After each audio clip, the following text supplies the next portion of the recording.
Pastinya Anda semua nggak mau dong ketinggalan informasi dari kita, makanya jangan lupa subscribe official iNews Channel dan klik tombol lonceng yang tertera di layar Anda, supaya kita lebih semangat memberikan informasi kepada Anda.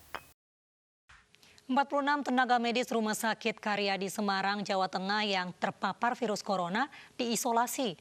Pihak rumah sakit terus melacak riwayat kontak ke 46 tenaga medis untuk mencari kemungkinan pasien positif lainnya.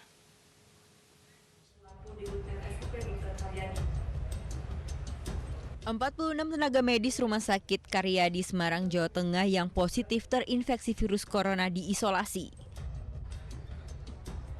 Mereka dirawat di sebuah hotel milik pemerintah Provinsi Jawa Tengah. Sementara itu, pihak rumah sakit terus melacak riwayat kontak ke 46 tenaga medis untuk mencari kemungkinan pasien positif lainnya. Pasca peristiwa ini, situasi Rumah Sakit Karyadi lebih sepi dari sebelumnya karena banyak warga yang takut untuk datang berobat. Kita sudah melakukan langkah-langkah bagaimana antisipasi supaya tidak terjadi penularan di internal rumah sakit. Karena kalau kita bicara bahwa penularan itu bisa dari dalam rumah sakit, bisa dari luar rumah sakit, bisa dari pasien, bisa dari tenaga kesehatan. Jadi memang sangat sulit untuk mengidentifikasi.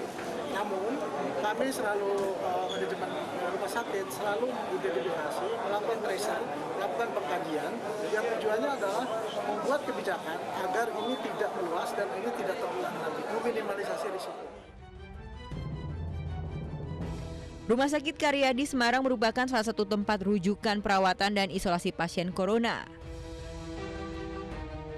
46 tenaga medis ini tertular virus corona dari pasien yang tidak jujur menceritakan riwayat perjalanan sebelum menderita sejumlah gejala. Dari Semarang, Jawa Tengah, Kristadi, iNews melaporkan. Para tenaga medis berhadapan langsung dengan pasien yang terjangkit COVID-19. Banyak kisah perjuangan para tenaga medis selama menangani pasien corona. Dan berikut kami tampilkan kembali cuplikan dialog dengan Nur Cahyo Sasongko, perawat Rumah Sakit Karyadi Semarang, dan Syarifa Aini, perawat RSUD Cibinong dalam iNews sore tadi. Saya sejak tanggal 7 Maret 2020, Bu. Nggak pulang tuh, Mbak? Dari tanggal 7. Sempat pulang, tapi beberapa teman saya sudah hampir sebulan lebih tinggal di Wisma. Baik. Di asrama di belakang rumah sakit, ya. Mbak Syarifa, Iya. sudah berapa lama tidak pulang?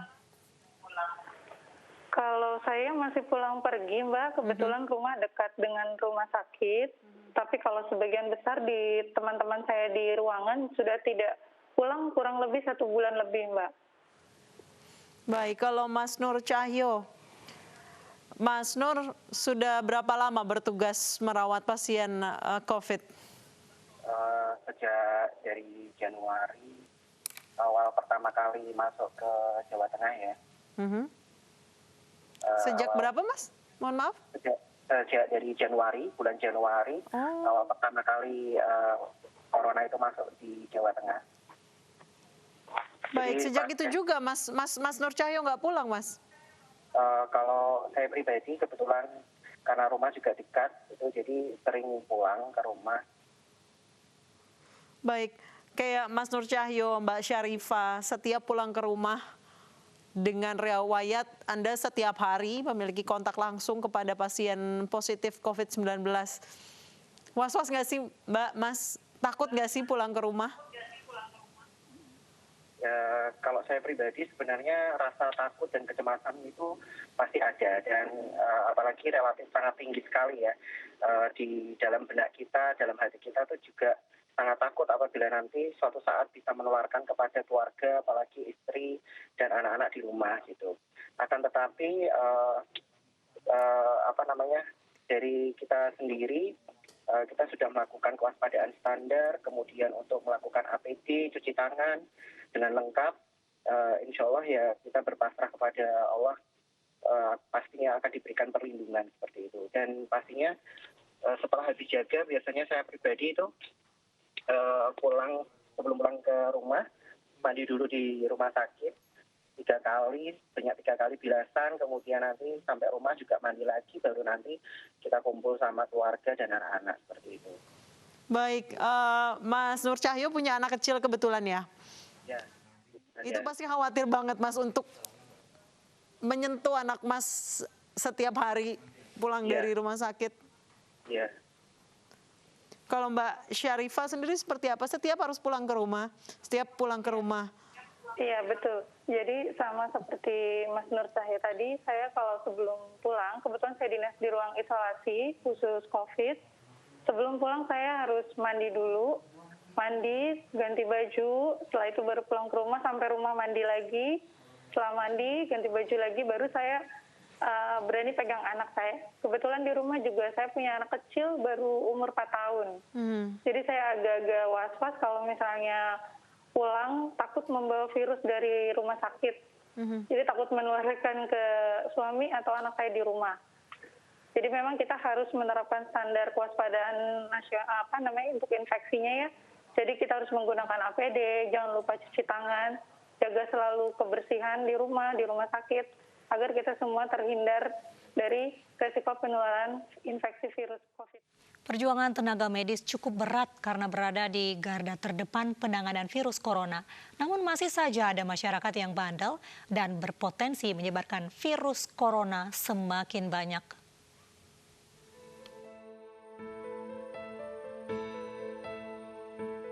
Bertambah lagi pahlawan kemanusiaan yang gugur saat berperang melawan corona. Perawat senior di Rumah Sakit Siloam Surabaya, Jawa Timur, Hastuti Yulistiorini meninggal 16 April kemarin akibat terpapar COVID-19. Dalam video yang beredar di media sosial, penghormatan terakhir diberikan oleh rekan-rekan sesama tenaga medis sambil melepas perawat berusia 51 tahun.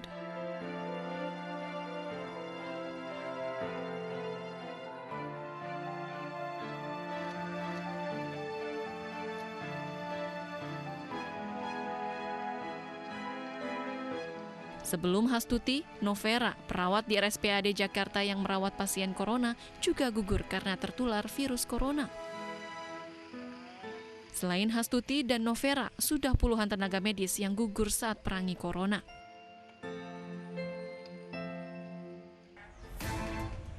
Namun di saat para tenaga medis berjuang pertaruhkan nyawa, banyak masyarakat yang masih menganggap enteng pandemi corona. Di Grobogan, Jawa Tengah, seorang pasien positif corona berinisial YA pulang ke kampung halamannya di Desa Panunggalan, Kecamatan Pulau Kulon. Bahkan YA yang berprofesi sebagai satpam di Rumah Sakit Karya di Semarang bermain voli serta menghadiri hajatan, padahal dirinya seharusnya jalani isolasi mandiri di tempat kosnya di Semarang. YA pun dijemput oleh tim medis untuk diisolasi kembali. Hal itu membuat sekitar 500 orang harus isolasi mandiri di rumah masing-masing dan akses 2 desa harus ditutup. Tim Liputan iNews melaporkan. Dukungan bagi tenaga medis yang berjuang di garda terdepan perang melawan corona terus mengalir. Warga di Yogyakarta menyambut baik dan memberi semangat tenaga medis yang akan menghuni lokasi karantina.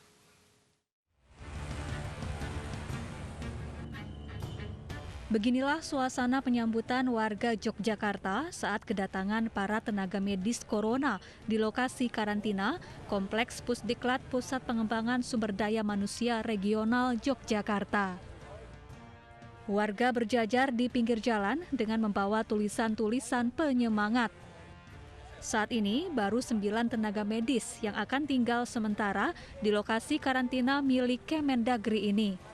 Nantinya akan bertambah karena sudah ada 33 tenaga medis dari berbagai rumah sakit yang mendaftarkan diri untuk tinggal sementara di lokasi karantina. Alhamdulillah, sebenarnya kami beristirahat di sini semata-mata juga karena kami ingin melindungi keluarga kami. Kami sadar bahwa kami kontak dengan penderita COVID sehingga kami pun tidak tahu apakah kami ini nanti pulang walaupun sudah dalam SOP yang benar-benar bersih, tapi namanya tidak tahu kan, jadi kami berusaha melindungi diri kami dan juga keluarga agar tidak terlalu kontak lama dengan kami, sehingga kami memilih untuk sementara di isolasi seperti ini.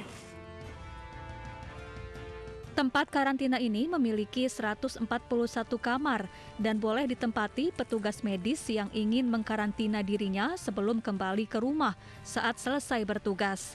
Berbagai fasilitas pendukung juga telah disiapkan, seperti tempat tidur hingga alat-alat kebersihan diri. Dari Yogyakarta, Heru Trijoko, iNews melaporkan. Pemirsa, mari kita dukung para pejuang kemanusiaan dengan peduli melawan penyebaran virus corona. Bantuan bisa disalurkan melalui rekening Yayasan Jalinan Kasih.